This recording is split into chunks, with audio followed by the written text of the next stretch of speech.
So the last part of genetics and health then is genetic engineering. Now, genetic engineering is pretty much when the DNA of an organism is manipulated. So what you can do, you can take the DNA from one organism, which is known as the donor, and insert it into another, which is the recipient.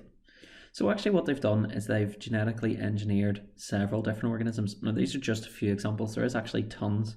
The most common ones which get genetically engineered are bacteria or microbes and also plants, because people generally don't feel as bad about engineering bacteria or plants than they do actual animals. So a couple of examples here. There's cows that produce less methane. There's also plants that are toxic to pests. So basically, whenever these little pests eat the plant, they'll die. So it means that farmers don't have to use as much pesticides, which can be harmful to the environment. They have also genetically engineered golden rice, which is basically inserting genes so that it contains more nutrients. And also in Korea, they created glow-in-the-dark cats, which is basically inserting a gene into the cat's DNA, which produces a protein which lights up in the dark. The purpose of this was to show that you could actually transfer DNA from one organism into another, and it would work in living animals. Now, one of the main ones that we're going to look at GCSE is insulin and genetically engineering bacteria to produce insulin. So just to remind you what insulin is, it's a hormone used to control blood glucose levels. Some people, diabetics mainly, can't produce insulin, so they have to receive injections of insulin to control their blood glucose levels. If they don't, they can get lots of complications with their health. So having high blood glucose levels for a long time can actually kill lots of cells because they have too much sugar in the blood. It draws water out by osmosis. As well as that, they can lose their sight, they can damage extremities, so their fingers and toes, and it can also cause lots of little problems with blood capillaries in your different organs, like for example your kidneys. So this little animation just sort of shows you the link between insulin and diabetes. So as I said, insulin is used to help control your blood glucose levels, and in diabetes your pancreas can't produce insulin, or the insulin that your body does produce doesn't work properly.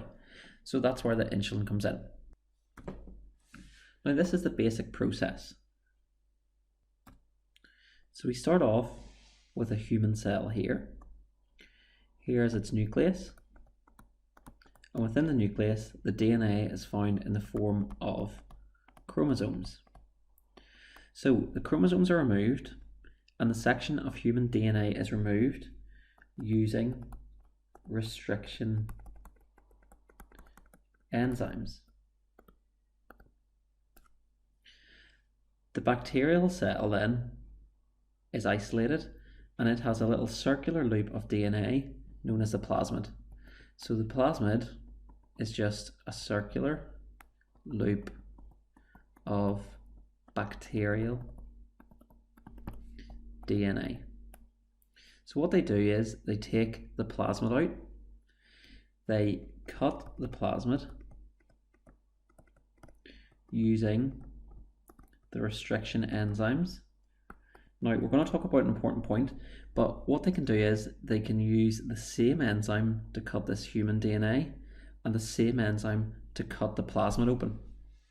The next thing they do is they join the human and bacterial DNA using a separate set of enzymes, and then they insert the plasmid with the human DNA into the bacterial cell, and then they'll leave the bacterial cell to grow and grow and grow, and hopefully it should produce whatever this gene coded for. So in this case, this is the human gene for insulin. They put it into the plasmid, and then the plasmid now contains the human gene for insulin. They put that plasmid into the bacterial cell, and the bacterial cell should start to produce insulin. So here's the process. The gene coding for insulin is removed from human DNA using a restriction enzyme. Plasmid DNA is removed from a bacterium and cut using the same restriction enzyme. Another enzyme is used to join the insulin gene to the bacterial plasmid DNA. So this first enzyme, restriction enzyme, it's a bit like scissors. And then the second enzyme is like glue.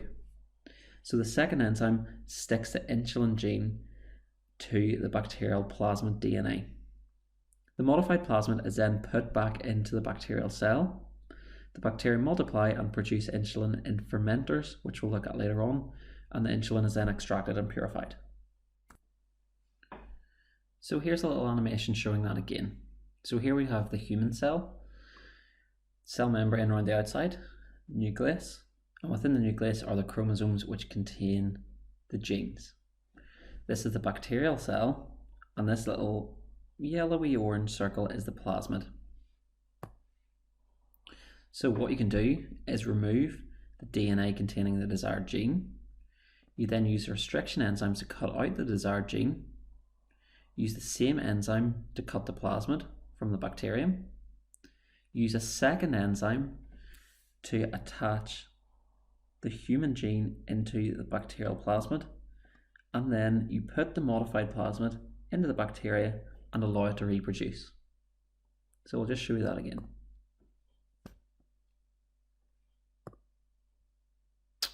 Remove the human DNA from the cell, cut it using restriction enzymes. Remove the plasmid, cut it using the same restriction enzyme. Use the second enzyme to insert the human gene into the bacteria. Put the modified plasmid into the bacteria and allow it to reproduce. Now, because these bacteria have got the modified plasmid with the gene for human insulin, they should start to produce human insulin, which can then be purified and packaged and used by diabetic people. Now, these restriction enzymes that we've been talking about work in this way. So they're enzymes which can cut DNA, and how they work is they recognize specific base sequences and cut the DNA to produce sticky ends.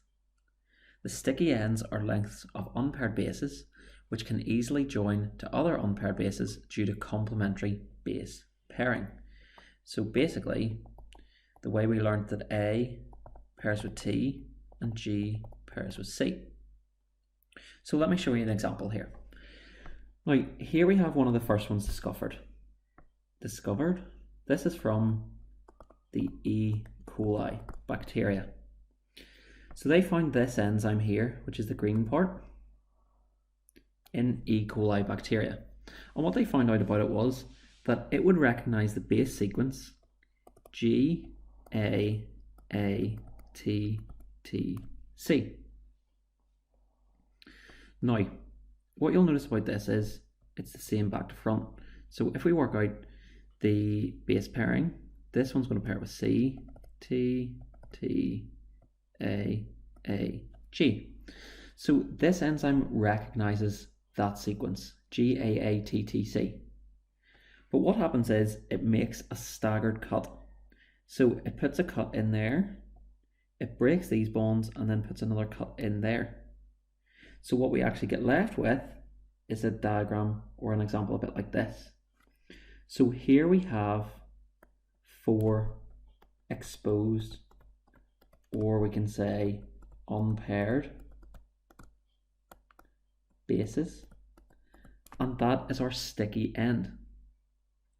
So when this enzyme is used to cut this DNA, it produces sticky ends like this, and the sticky ends are just a short length of exposed bases. What we can then do is take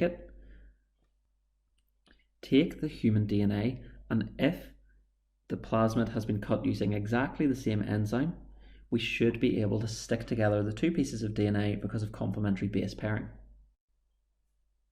So just to reiterate that point, here we have the plasmid, which has been cut open using the restriction enzyme, and here we have the target gene, which is the gene for insulin, cut out of the human DNA using the same restriction enzyme.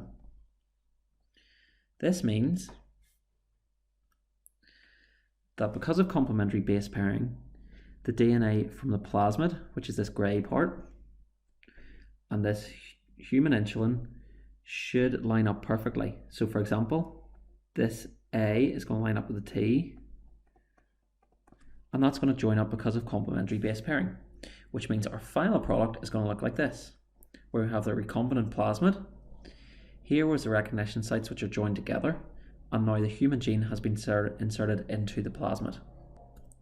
So out of all this, the important point is this, that you cut the human DNA and the plasmid DNA using the same restriction enzyme.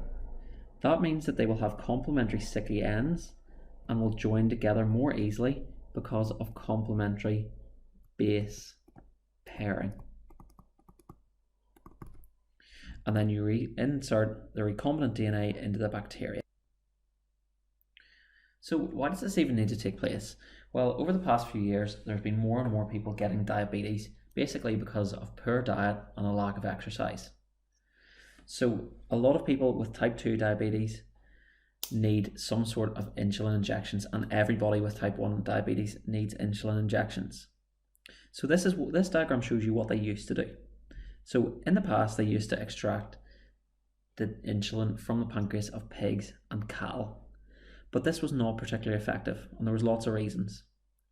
Firstly, the pigs had to be killed.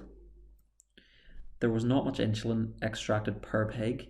The pancreas was pretty small, and it was not an exact match to human insulin, so it wasn't totally effective. So this process here is the old way that they used to get insulin from pigs.